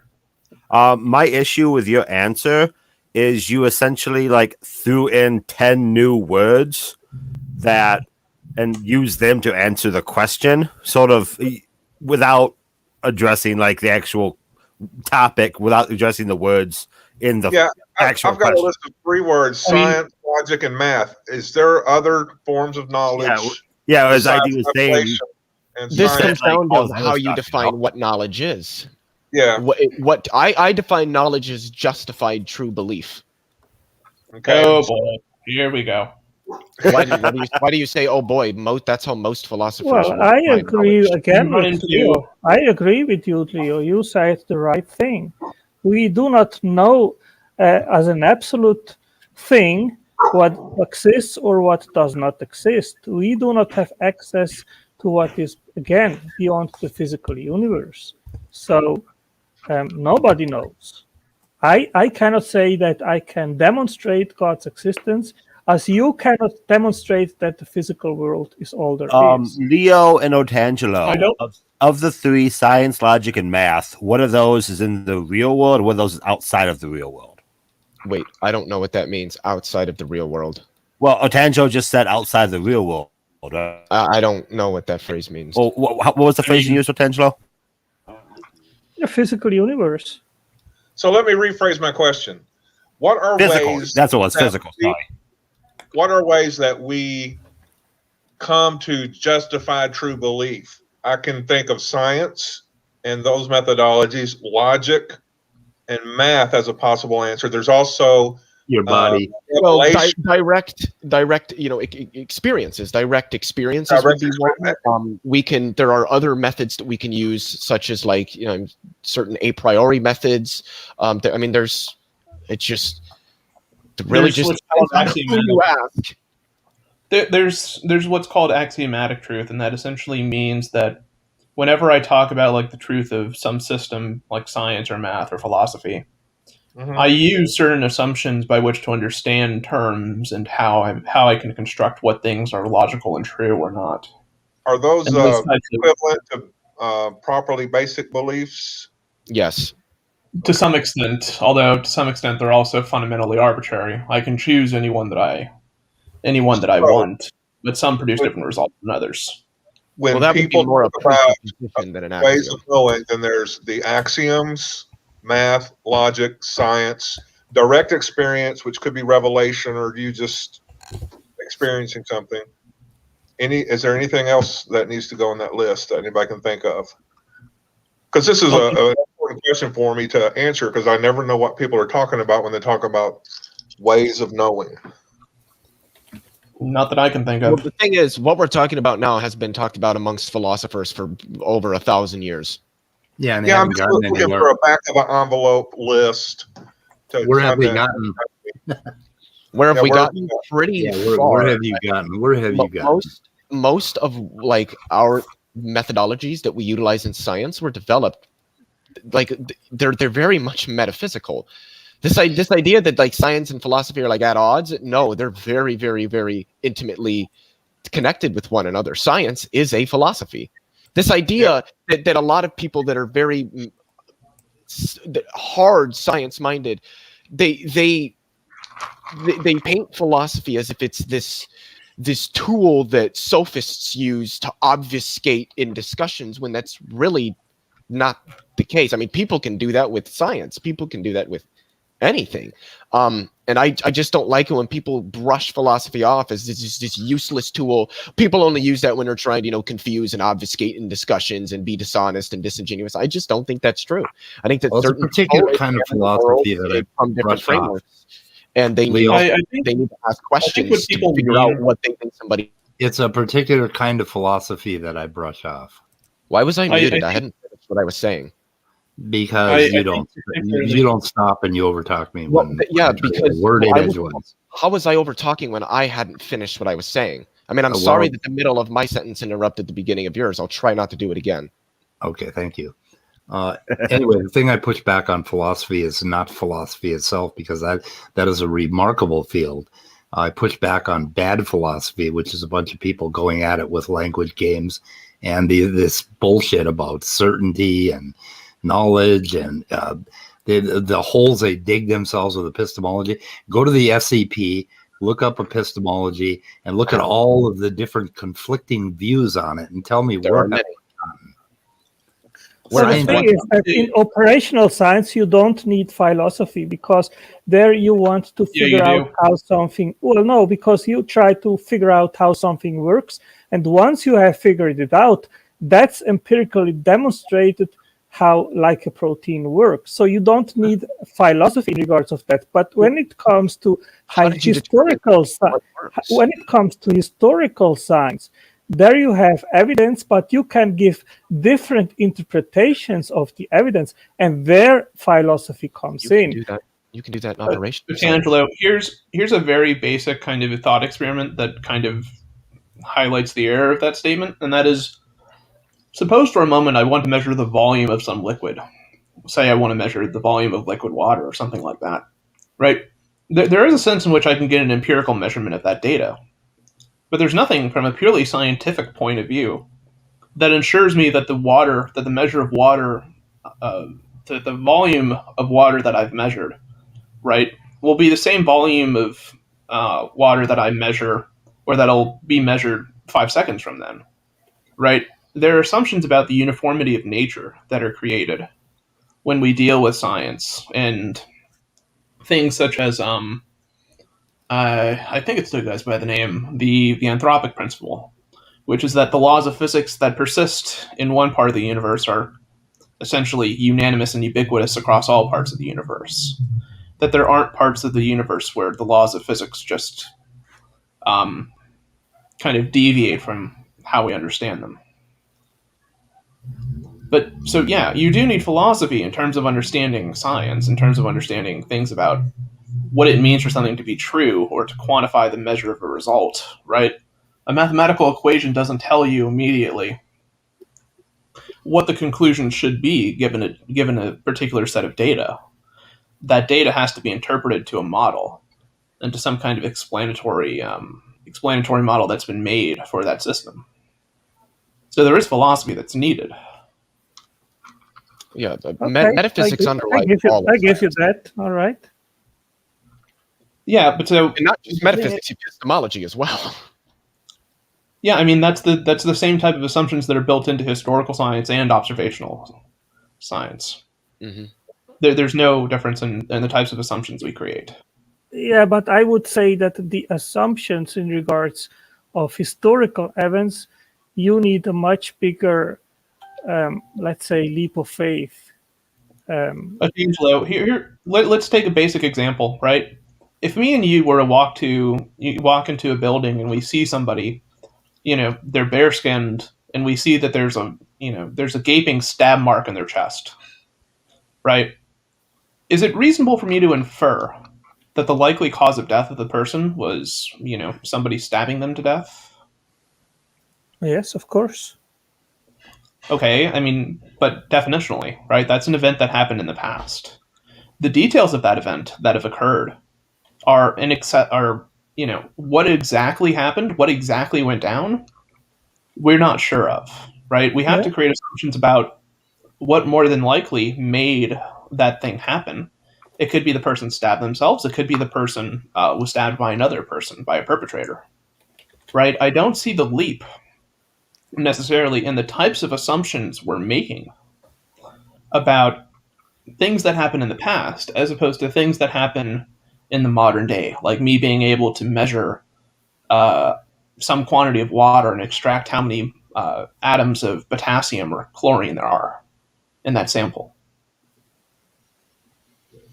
Well, all I am saying is that in operational science, you can inspect under the microscope the physiological consistency or 3D form of a protein, and then you can describe it, and it is very precise, or you can describe how it works. You do not need much philosophy in regards of that. Maybe you need up to a certain degree, as you described right now, but it is very limited. But when we are talking about worldviews and historical things, which we have no access through time machine or so to go back and see what actually happened, then philosophy plays a much bigger role than in operational science. That's my point. I mean, I think it plays just as much of a role as it does in operational, though. When you talk about the structure of a protein, right? The structure of that protein is just a tautological statement, right? There's something that grounds that fact. There's something, you may call it philosophical, but you also may call it scientific, right? Coulombic interactions, the attractions between electrical charges, right? And the way that molecules disperse themselves according to rules of quantum mechanics and organic chemistry are what grounds the facts of those proteins.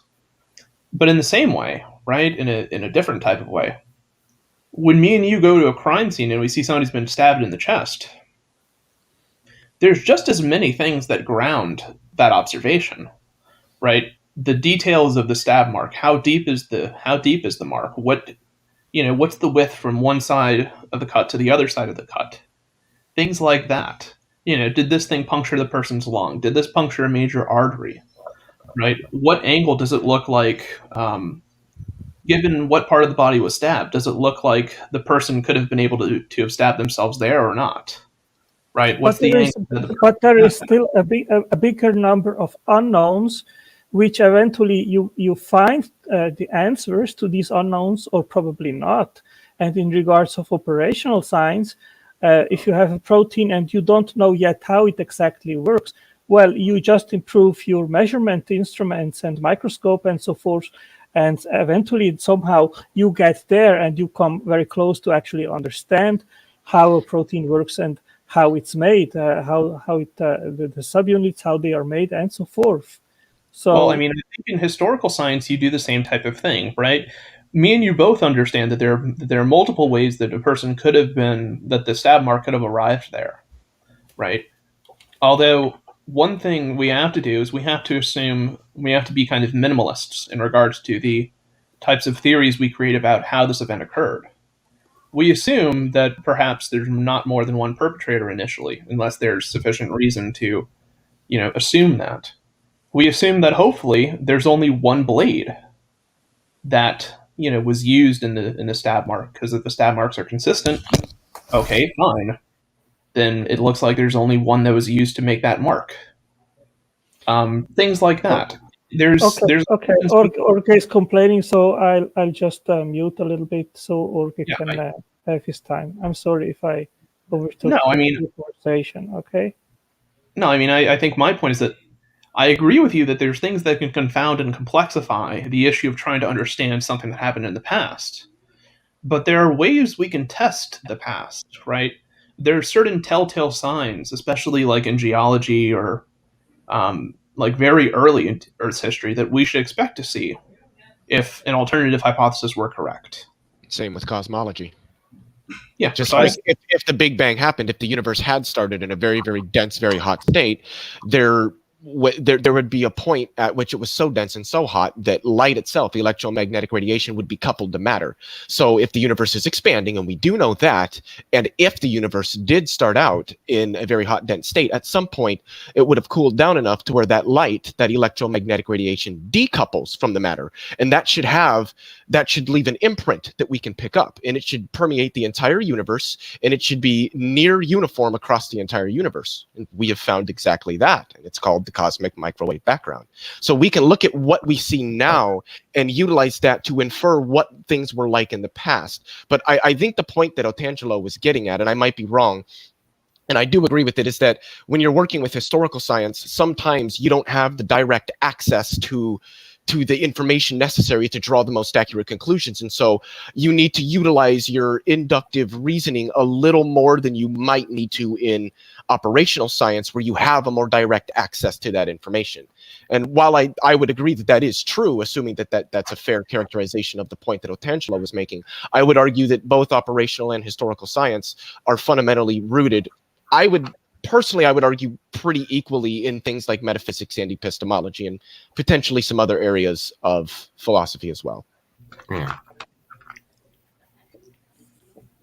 I mean, I don't think there's any assumptions that historical science makes that are that far removed, or that are that, significantly different from those of observational science. I would agree. I don't think I think there is a distinction between the two, but I don't think that it's enough that you can know that there's a distinction, but I wouldn't argue that it's a very, I don't want to use the word significant. Fundamental distinction. Yeah, the distinction isn't fundamental. There are times where it might be a little bit more significant than it otherwise would be, but I don't think it's enough to really make these two different broad categories of science. They are still very closely interconnected. I mean, I think it becomes a forest in the trees question, because if we can agree that there's certain events like that are recent in the past that we can observe and make valid inferences upon, like for instance, walking into a random house and seeing a person with a stab mark and inferring that person's been stabbed to death, most likely, but we're not allowed to make that type of, but we're not able to make a similar type of conclusion if we go back millions of years in the past and observe sedimentary environments and geological. And infer geological landscapes and the types of biota that lived there. I don't see necessarily like where exactly is the boundary where it becomes acceptable to make inferences about the past for one period of time, but not, at a different point in time of Earth's history or things like that. I don't think that the further back you go necessarily means that you're going to end up with less and less accurate results. I think that there might be some truth to that, but again, the thing about science is, because it is a methodology and not like this one thing, is that how it's utilized and the accuracy or the consistency of the results that we obtain really can depend on the particular situation that we're in. And a lot of that will come down to the availability of the information that we're trying to examine. How much access do we have to it?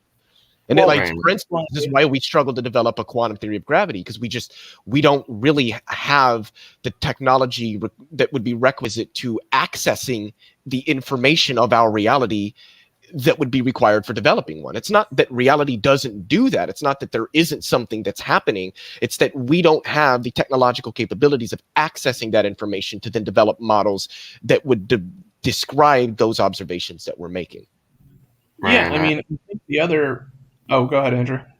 Or I was just going to say, I would also add to that, Leo, that scientists can switch between the two, if we want to call it that, like on a daily basis, pretty much. I would agree, yes.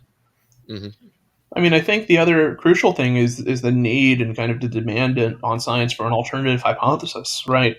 Yeah. We never claim, like when observing the past or observing something, that this is how it truly is. What we say is that the data that we support, or the data that we have, seems to support this hypothesis with, a confidence level of 99.9999% over the alternative hypothesis.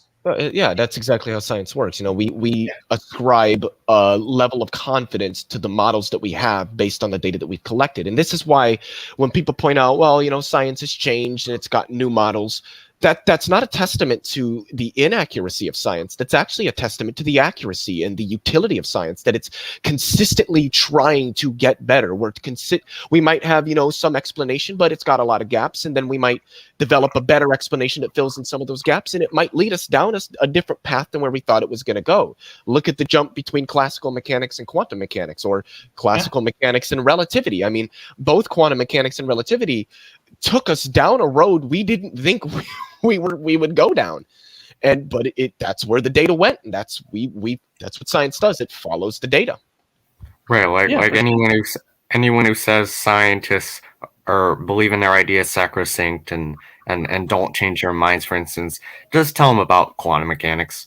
Many physicists, especially Einstein, did not like it. They did not like that it was just this drastically non-intuitive thing. I remember, I need to find the clip where this was mentioned. I think Sean Carroll had mentioned it, but Richard Feynman, this was, I believe, shortly after he had developed his path integral formulation, and it was starting to be applied in relativistic quantum mechanics. The quantum field theory was starting to get developed, and somebody had asked Feynman about, well, is the math accurate here? And he said, honestly, the math is so damn confusing, I don't know if it's accurate or not. That's fair enough. And I mean, that's one of the big things, especially with something like quantum mechanics, is the math works. We get results out of it. They're accurate. They're consistent. We can confirm them to the umpteenth decimal place. But what the math is telling us just doesn't make sense. And the reason for that is, see, quantum mechanics is not, and I'm digressing a little bit, but I think this is an important point to make. Quantum mechanics is not necessarily, and there is emphasis on that word purposefully, more mathematically rigorous than relativity or classical mechanics or anything like that. It's that the math is so disconnected from intuition because we don't live in reality. We don't have direct experiential or phenomenological access to reality at that level to understand really what the math is telling us. I mean, you utilize, some trigonometric functions to figure out, that the Earth is a sphere. That's great. You can do that. And that makes sense in your head because we experience spheres, we experience the Earth and all that stuff. You're talking about the momentum of an electron. It's non-intuitive because we don't experience reality at that level. We don't have access to what it's like to look at or see the momentum of an electron. Those questions don't make sense. So the math works, but we don't know how to understand what it's telling us because we can't intuit what is being described because we don't experience it. Well, I mean, I think part of it too is like to hold to a position of scientism. I mean, I can understand why somebody who who does do science would think that view might have value or something like that, but I don't think it's really tenable in any kind of significant way. Like even the access we have through experience, we have through observation directly, right? It's filtered down at some level by the process of neurons, capturing capturing energy and emitting and transmitting that energy so it can be processed, and we can use that information and do what we have to do.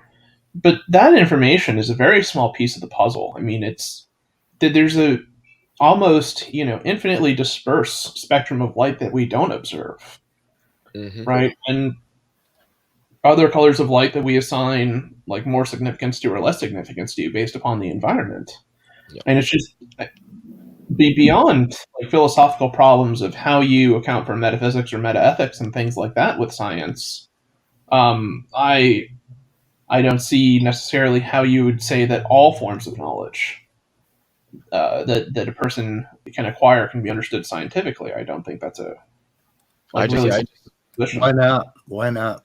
Well, I outlined earlier one of the problems with scientism is that at some point it ends up falling into, in most instances, logical positivism, which good luck finding anybody that supports logical positivism. Okay, define logical positivism and how does it fall into that? I believe logical positivism, what's it state? That I don't want to put down a spot, Leo. Let's look it up. No, that's fine. I'm gonna have to look it up. I haven't talked about it in probably 3 years. Logical I don't deal with empiricism people that- or logical positivism, a philosophical movement that arose in the 20s and was characterized by the view that scientific knowledge is the only kind of factual knowledge and that all traditional metaphysical doctrines are to be rejected as meaningless. Yes. Yeah, well, that logical positivism goes too far.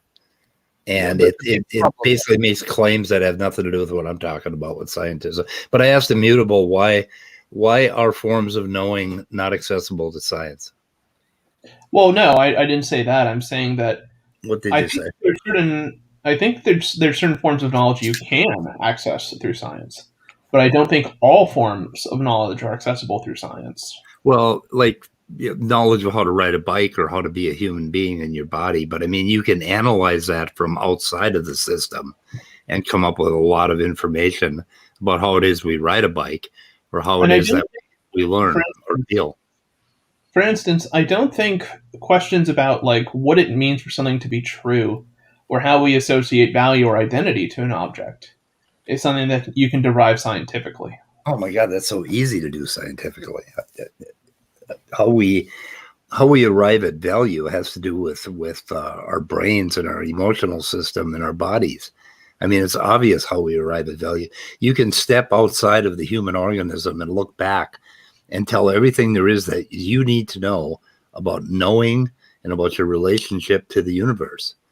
And all of that can be basically in principle diagrammed and learned.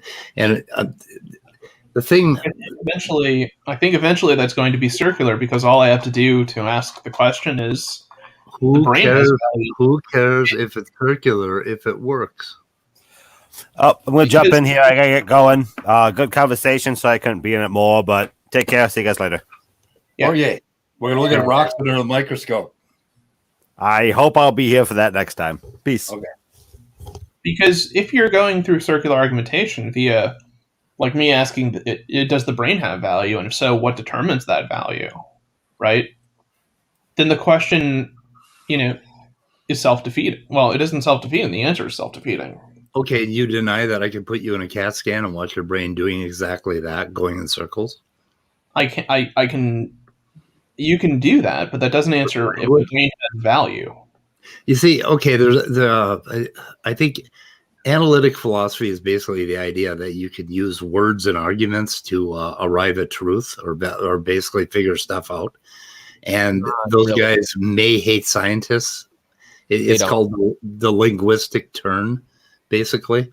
And I think that's what Danny does a whole lot of. And I reject all of that. I want to step outside scientistically, and look at the entire organism and come back and determine truth from that. And I can determine value. Well, do you not think that some claims made in science are analytical truths? Well, sure, they're all analytical. I mean, science is an analysis machine, basically. Well, sure, but if the form you're using to kind of acquiesce the truth of, or access the truth of science is using analytic methodology, and you reject analytic methodology as being a form by which we can endorse logic to find truth, then all scientific truth is vacuous by definition. Okay, my charge there would be that you crossed about 3 category boundaries back and forth within that one statement, and that is the problem. You need to stop crossing categories. You need to stop making category errors. Well, Okay. you said, right, that analytic philosophy is bullshit and that you can't use it to acquire truth, right?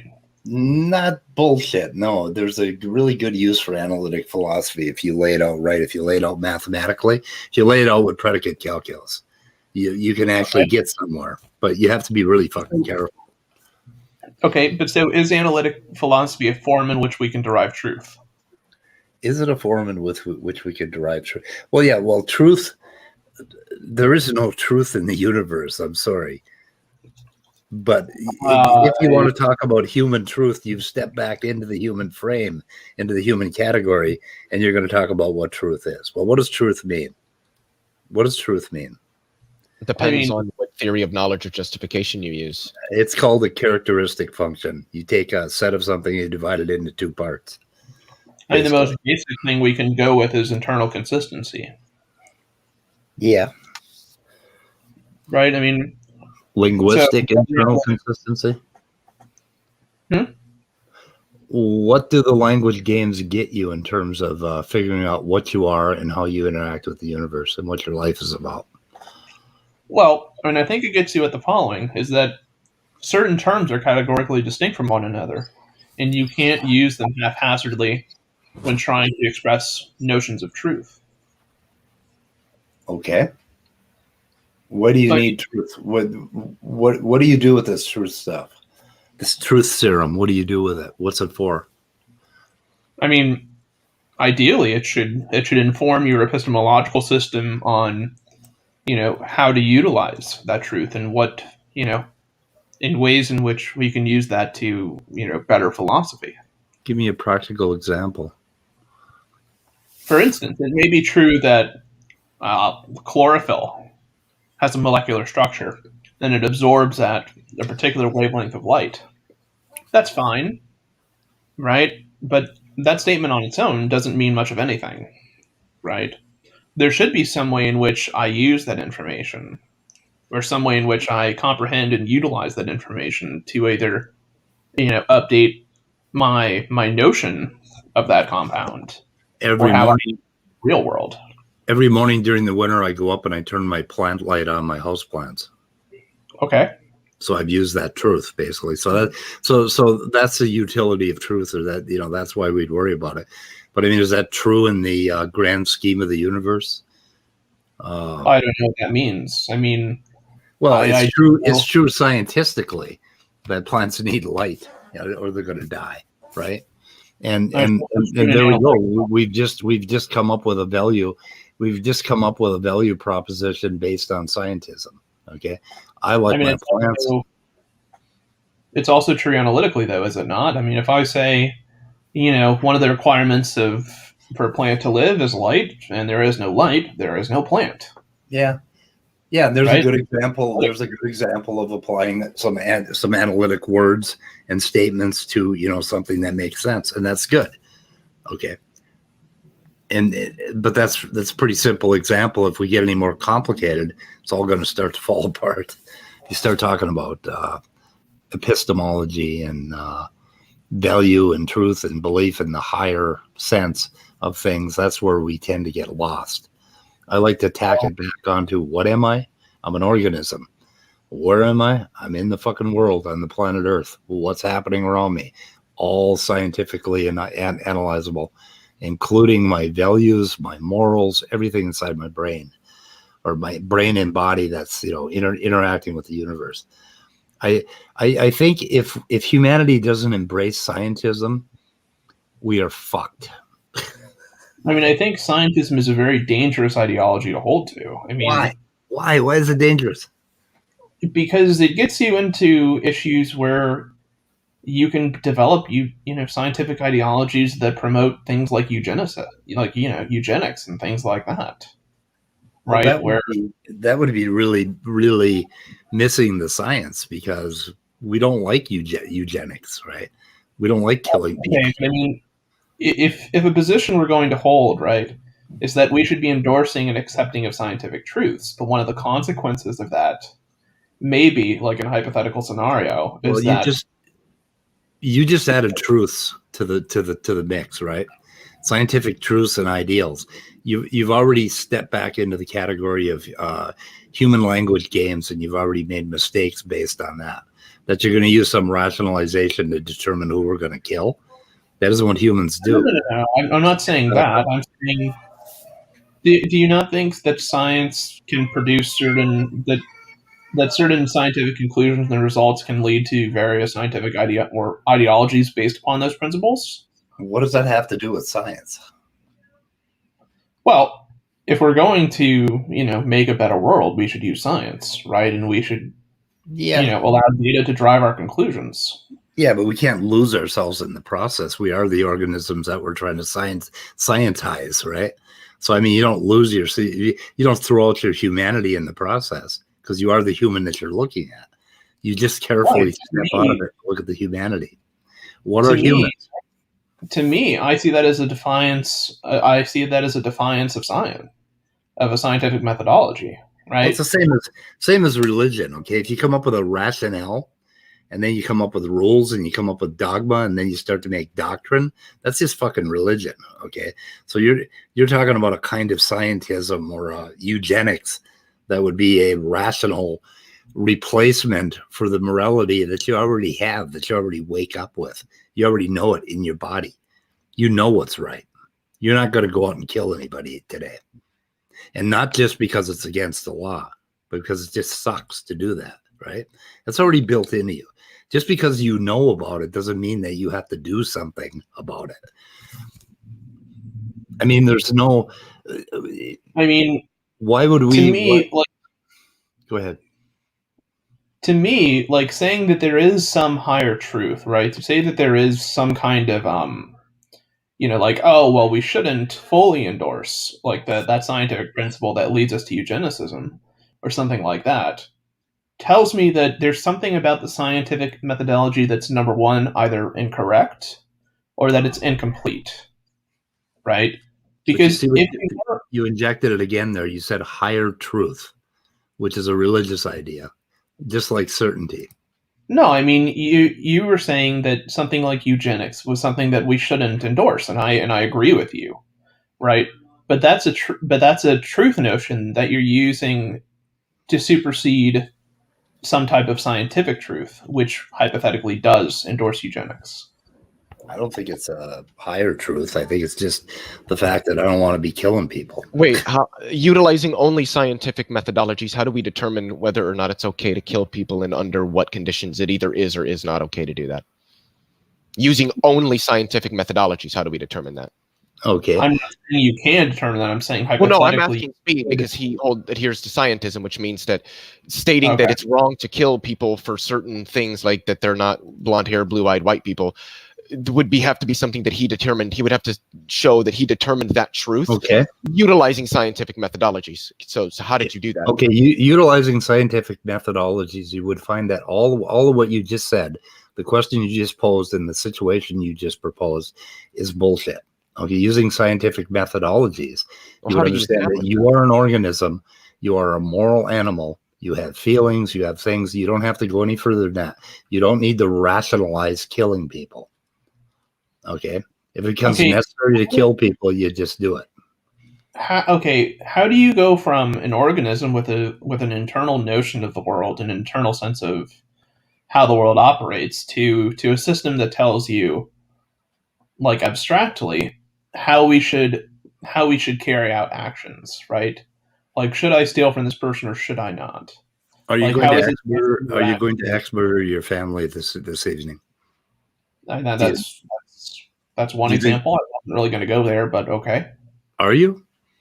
No, Why and not? there's ethical because of grounding. because of reasons, or because of just that just isn't what you do. I mean, there's ethical considerations for why I don't do what I do. Well, do you need ethical considerations not to axe murder your family? Or if you're doing the same thing that presuppositionalists do.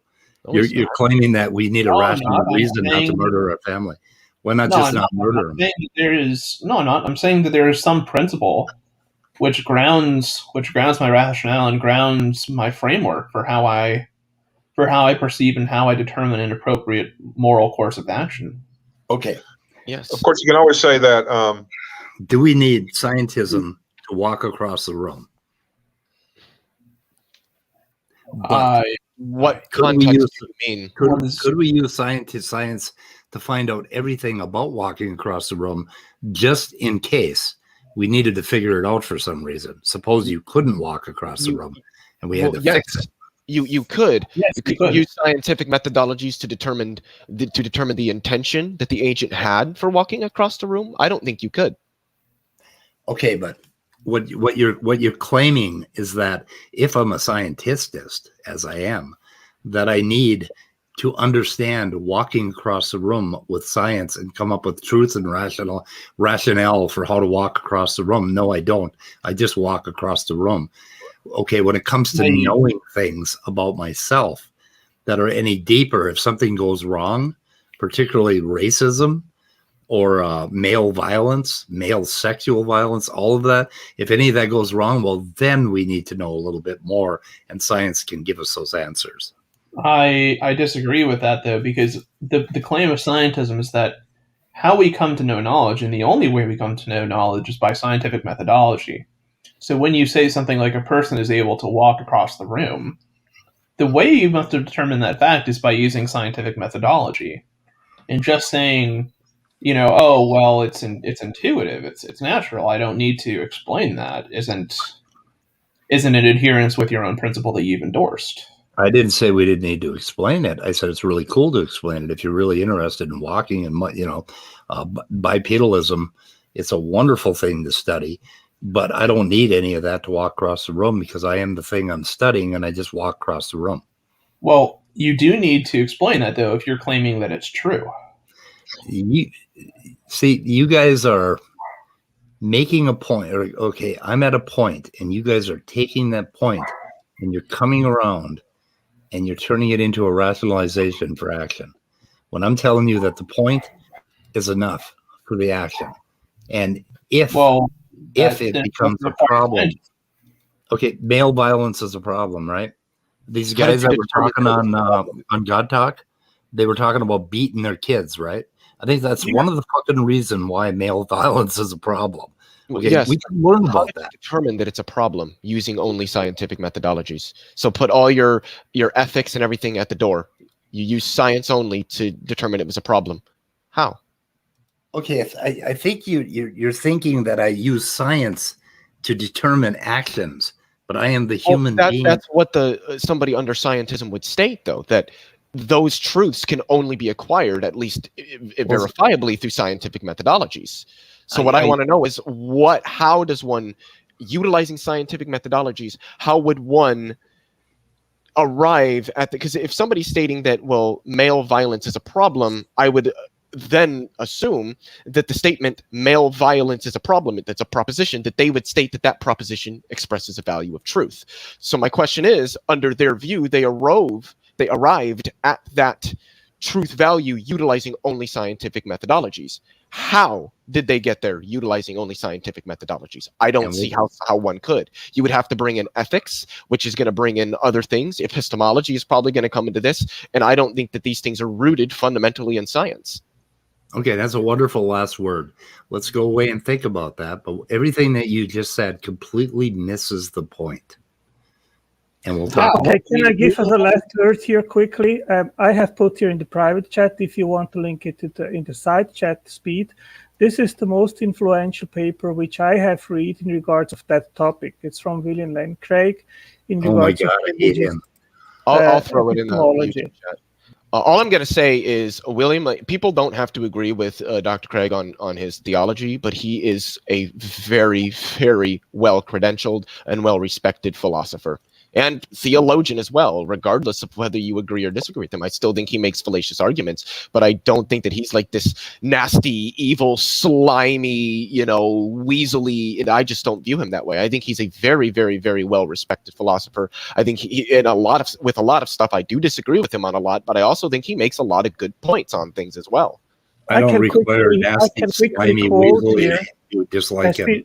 Speed, let me just quickly quote here from that paper, just so you have an idea. I want to end this stream, and I kind of want to end it. I kind of wanted to end it with what Leo said, but so how long is the quote of Angelo? No, it's just a quick quote. Positivists championed the verification principle of meaning, according to which an informative sentence, in order to be meaningful, must be capable in principle of being empirically verified. Under criticism, the verification principle underwent a number of changes, including its permutation into the falsification principle, which held that a meaningful sentence must be capable in principle of being empirically falsified. The statement, in order to be meaningful, an informative sentence must be capable in principle of being empirically verified or falsified, is itself incapable of being verified or falsified. That's basically what Leo said previously, and I completely agree with him. Yeah, I agree with that. Yeah, I mean, this is the thing, is that most philosophers and actual science, I remember Sean Carroll has talked about scientism and logical positivism, and he says that he thinks that with those ideologies, you end up in a hole, you put yourself in a hole that you can't get yourself back out of. Because if you're arguing that the only way you can come to truth is through scientific methodologies, well, the main problem is you would be stating that the only way to arrive at truth is through scientific methodologies is itself true. Well, how did you get there utilizing only scientific methodologies? And what happens is it's a self-defeating statement. Okay, You're stating that something is true utilizing only these methodologies, even though you can't arrive at the truth of that very statement utilizing those methodologies. It's 4 o'clock, and you said, okay, everybody shut up now. It's over. But you said, you said that's the way to arrive at truth, right? Or whatever the hell you said. That was the problem. The only way to arrive at truth. When you said that sentence, that was where you went astray. And go ahead and think about it all night. And no, you don't get to talk again. We're ending the broadcast. But that's what scientism is. Don't think about it. But that's explained. That's your wordy definition of scientism. No, that's sit on the rock and think. All right. Goodbye, guys. We're ending the broadcast. Good night. I'll let you guys say goodbye, and that's it. Goodbye. No wonder Danny can't tolerate you. Fucking Christ. We're going to start a Danny club. You guys blather before you think. Okay. Okay. Going away. For once, I'm sympathetic with Danny. Anybody have anything to say that doesn't have anything to do with that? Who's going to watch the Snyder Cut this weekend? What the I don't fuck know what is that is. The Snyder Cut of Justice League. Oh. 4 hours and 2 minutes. Is it like a new movie? It's a recut. They had to do some reshoots, but it's taking the material from the original. Was it Joss Whedon who did the original Justice League? I can't remember who it was. And Zack Snyder didn't like the way he did it. So he took all the stuff and expanded it into a 4-hour epic.